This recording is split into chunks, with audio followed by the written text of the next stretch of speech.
a gente precisa aprender a perceber os sinais de que as coisas estão saindo do controle.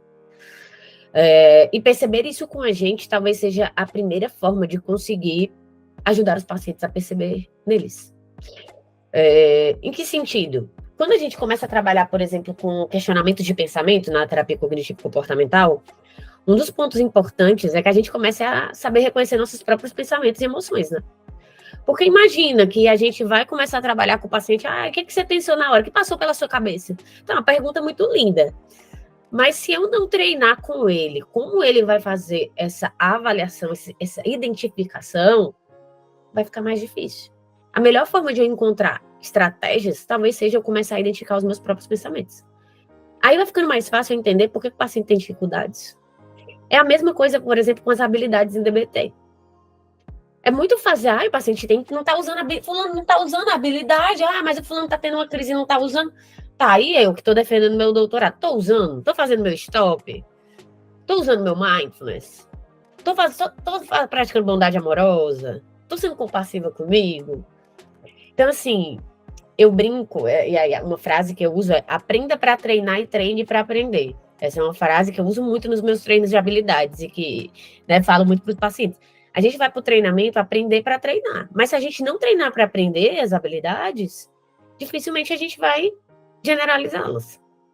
Então, pensando numa crise, a gente vai hoje organizar a ideia do que são as habilidades de tolerância à crise e como é que a gente inclui isso no plano de crises. Essa é a ideia da aula de hoje, né? A gente entender o que é uma crise, o que é uma situação de estresse, o que é uma situação de,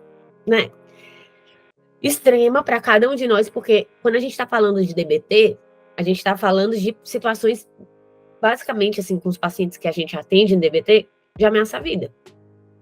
Crise suicida, comportamento de risco. Só que uma crise não é só isso, né? Para esses pacientes, talvez seja isso. Mas a gente precisa aprender a gerenciar a crise. Estresse é crise, pode ser crise. Geralmente, uma crise vem de produz situações, produz estresse, né? Produz aumento de cortisol, produz ativação de simpático. Então, a gente precisa estar atento a isso, tá? Mas, Brisa, por que a gente tem que ter habilidade de tolerância à crise? Eu brinco com os pacientes, eu dou sempre esse exemplo, que o furacão, ele vai vir, né? Por exemplo, olha tudo que aconteceu, né? Não sei se alguém aqui é do Rio Grande do Sul, mas eu sinto muito, né? Tudo que tá acontecendo lá. E talvez a gente não tivesse como evitar as grandes chuvas, ou a gente não tenha como evitar um furacão, né? Quando o furacão chega nos Estados Unidos. Mas a gente pode ter habilidades para passar por essa crise sem piorar as coisas. A gente pode ter controle de gestão para passar por uma crise como uma que se passou sem piorar as coisas, né? Talvez fosse ser ruim do mesmo jeito, né? Não tivesse, talvez se tivesse gerenciado antes, tivesse sido muito ruim, e ainda assim, talvez a gente tivesse tido resultados menos desastrosos e catastróficos, né? Por que eu tô falando isso? Porque é assim na nossa vida também. Eu não vou ter como passar por uma defesa de doutorado e para a entrega de uma tese sem enfrentar um furacão e a turbulência que isso significa na minha vida.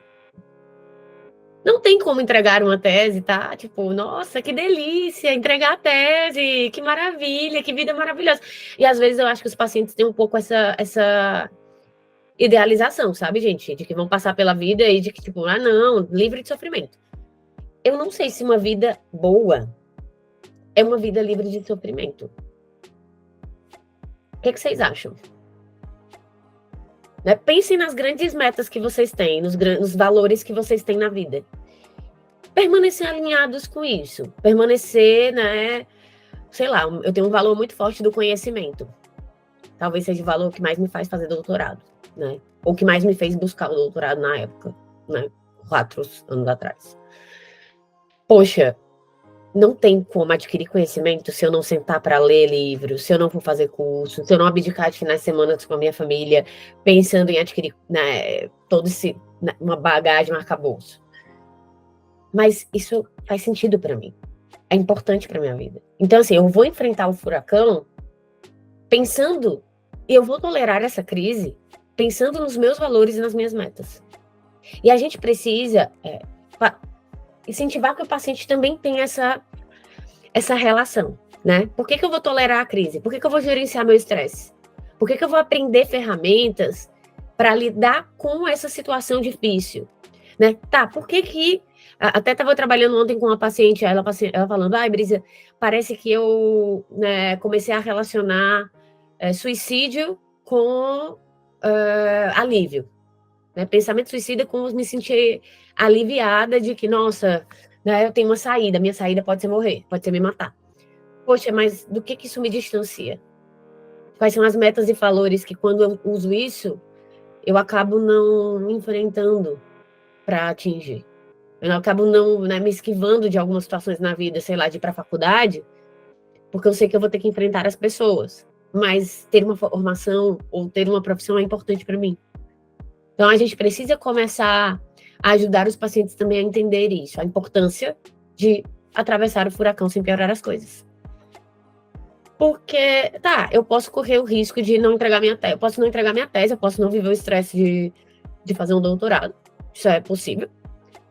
E o que isso vai significar dentro dos meus valores. Faz sentido isso para vocês? Então, quando a gente fala de gerenciamento de crise, a gente está falando de gerenciamento de estresse, a gente está falando de tolerância à crise também, tá? De tolerar o mal-estar, muitas vezes. Porque o que é uma situação de estresse? É uma situação em que o nosso corpo, ele ativa o simpático e as reações de luta ou fuga. Até existe aí um livro muito legal que chama Por que as zebras não têm úlceras?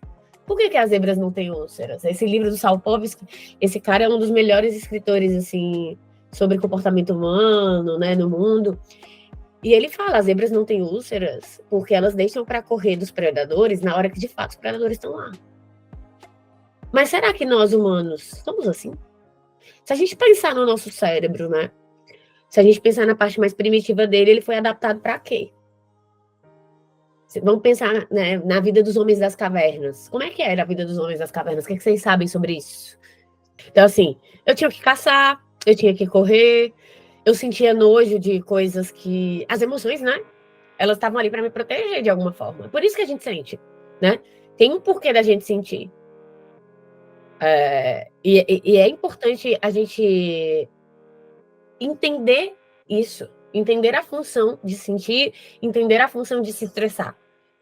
O problema é que nós, seres humanos, vamos levando isso para situações de ameaça e para situações potencialmente ameaçadoras aqui, ó, na nossa cabeça. Brisa, por quê? O trânsito, por exemplo, né, vamos pensar, tráfico, né, de trânsito, né, está lá preso no congestionamento. Não é algo que ameaça a nossa vida necessariamente, mas é uma ameaça para a gente, para o nosso bem-estar. Então, nós, seres humanos, vamos começando a ter algumas ameaças aí no nosso dia a dia. O estresse vai sendo algo ameaçador. Esse cortisol alto, cronicamente, de forma constante, vai atrapalhando a nossa qualidade de vida. E a gente vai tendo que, enquanto terapeutas, definir com os pacientes quais são esses pontos de ameaça crítica e como que, em um mundo onde eu não posso simplesmente, eu vou me matar, como é que eu gerencio esse estresse? Como é que eu gerencio a minha qualidade de vida? Como é que eu faço para que isso seja algo manejável?